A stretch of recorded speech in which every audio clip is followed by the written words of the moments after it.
Lindsay here, the Frugal Crafter. I'm not sure what to call this piece of artwork today, but I'm going to call it an art journal page. Honestly, though, I started off making a card. This is a stamp set I'm using from our sponsor, topflightstamps.com. This is the pink ink line of stamps. The Top Flight Stamps goes and finds the coolest stamps from all over the world and brings them back here to us in the United States. So it's all international stamps that they sell.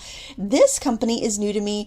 I really like how they have really big stamps. Like this stamp is big. It's like probably 6x4. So I was thinking that I would go ahead and stamp it a couple times on the back of a piece of watercolor paper. So the paper I'm using is actually the cheap Artiza Premium watercolor paper, which is their student grade. And I'm using the back side because something I found with this paper, they call it single-sided, but what I found was the back side works excellent for stamping and using any sort of inks or dyes. It works really well with like your real brush markers and your Tombow markers, and it works really well with distress ink sprays too. So it's like because it's smooth, it's been sealed closed or something. It just is really nice for working with inks. I recommend it if you're looking for some cheap paper that you can do some stamping on. You can use a front side that's textured as well, but as far as stamping, the smoother back side works really well. So after I stamped and embossed the big whale, I decided to put the two smaller whales in as well and heat emboss those.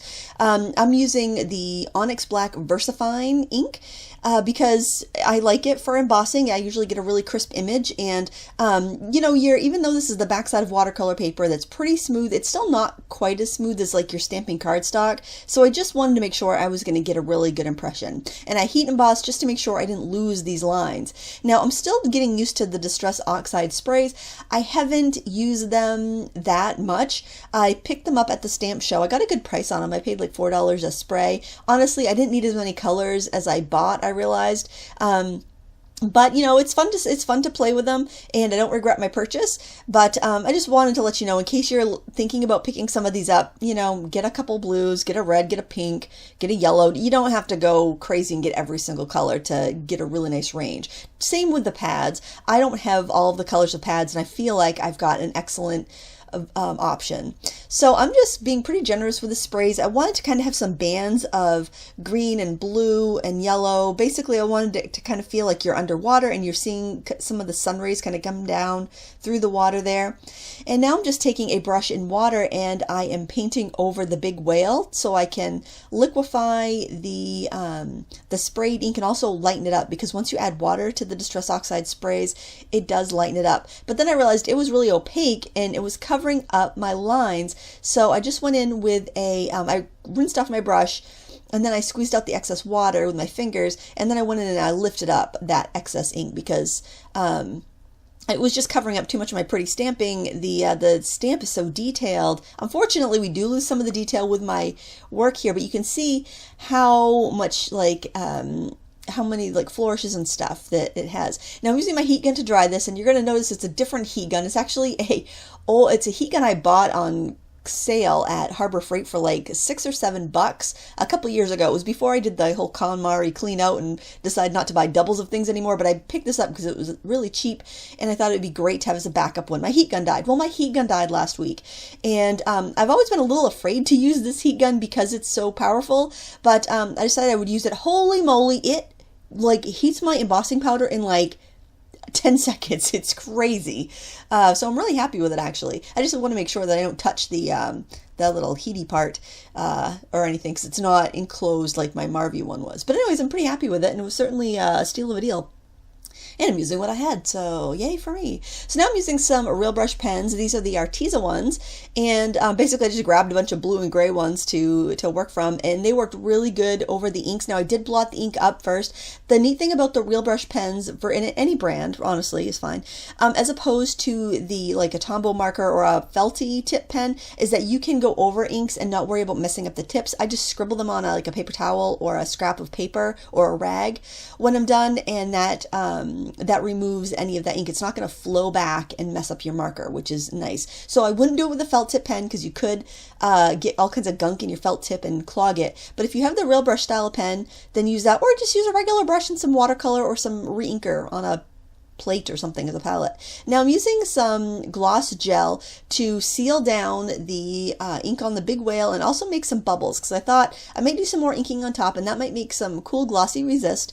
And now I got this stencil here. I think it's by Hero Arts. It's just some random like dots, but I thought it looked close enough to bubbles. So I thought I'd reinforce that theme by spraying some of that. And I'm just using some homemade blue dye ink. What I typically do for my own sprays, these Tim Holtz sprays are like the first sprays I actually bought.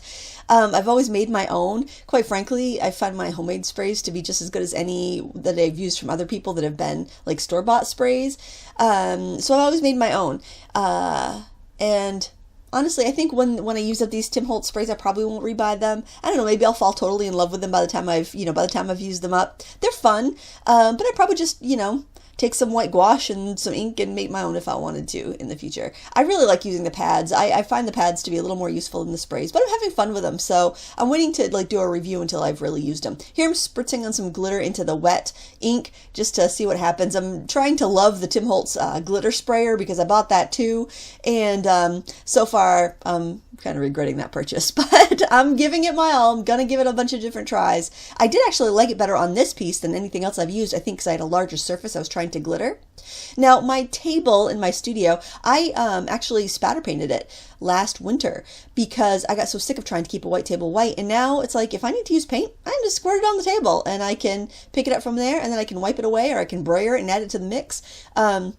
I love not worrying about keeping my table pristine. So there's a tip for you if you're, and my table is just an old door. We removed all the doors from the closets in our house shortly after the kids were born because they always went off the rails, and I sewed curtains for all of the closets. And I love it because you can access every part of your closet rather than those sliding Luan doors that are horrible that I think every 1970s ranch had in them, and that they make fantastic work surfaces because they're sturdy, they're lightweight if you want to move things around. I use them in craft fair setups. They're great. So that's what I have here. That's what my tabletop is. It's an old door on top of two of the like 9 cube cubbies you can get at like the Home Depot or Walmart or Target, and it works fantastic. It's the best work surface ever, and I don't have to worry about messing it up because it was free to me. So yeah, there's my little tip if you need a cheap work surface. And so now I've decided that, okay, the Distress Oxides, I'm liking the inks, but I'm feeling like everything's kind of getting lost in the background, so I'm using some acrylic ink.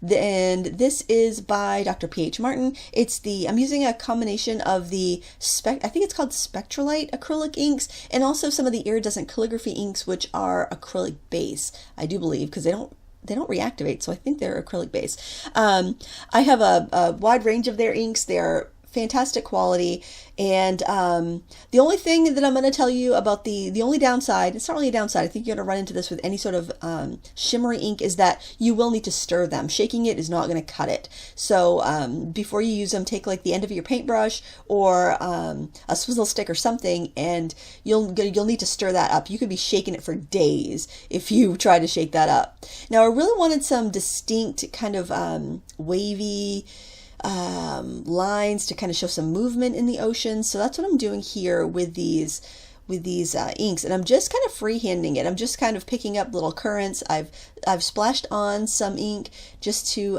give it some more kind of like bubbles, and I'm just kind of just doing my thing. I'm going with the flow. I'm letting the piece guide me. I didn't have as much of a plan with this as I typically do because I just wanted to play with inks and I wanted to play with those stamps.